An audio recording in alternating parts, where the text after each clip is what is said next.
Real quick, if you just clicked on this video and your raid leader is waiting for you to already check up, make sure to check the timestamp and jump to the part you need. Good luck with your raid.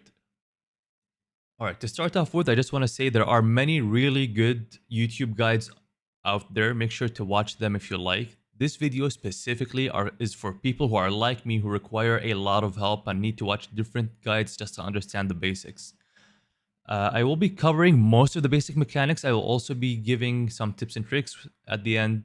So if you like the video, make sure to like it and comment and subscribe. This is going to be the first video of a possible series I do on my channel. In this video, we'll be discussing Kazzara's mechanics on normal and heroic. Alright, let's start with the normal mechanics. I divided them based on how important I think they are. So let's start with the 2 raid wipers on normal. Alright, the first raid wiper you need to worry about is called Hellbeam. During this mechanic, Kazzara will turn and face towards a random player and cast a frontal breath. You just want to make sure you're standing away and running out of it as soon as you can. Another potential raid wiper is called Hellsteel Carnage. This goes off whenever Kazzara reaches 80, 60, and 40% health. Kazzara is going to shed her armor, leading to swirlies to show up on the floor. Just make sure to avoid the swirlies and you should be fine. Alright, moving on to the main raid mechanics here. There are 2 you need to keep in mind and they work together. The first main mechanic is called Dread Drifts. Kazzara will select a few players and have them affected with a debuff. Players with this debuff will have an AoE area of effect on them. They need to run outside to the edge. In 5 seconds, they will be dropping a lava puddle. So just make sure to go outside to the edge whenever you drop these, because as the fight goes on, it's very easy to kind of fill up the room with all these different lava puddles. The next ability is called Rays of Anguish. A few players will be affected by this debuff where a ray just follows them.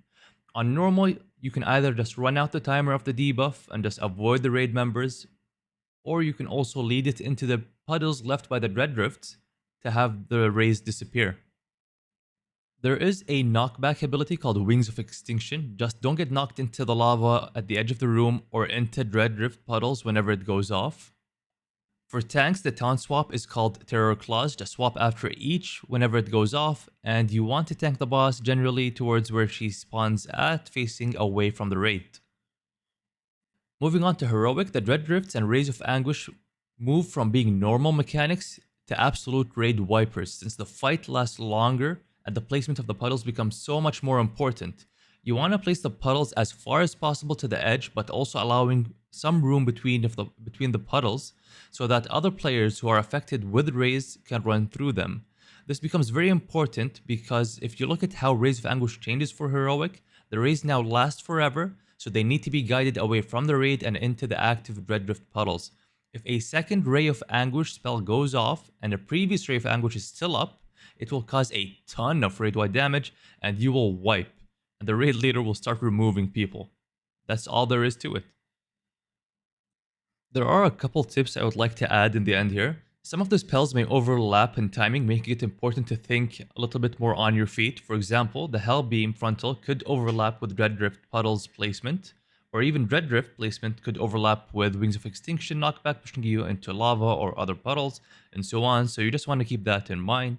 The second tip I have for you is to know what an active Dread Drift looks like, because on my first pull, I was leading the rays into inactive puddles.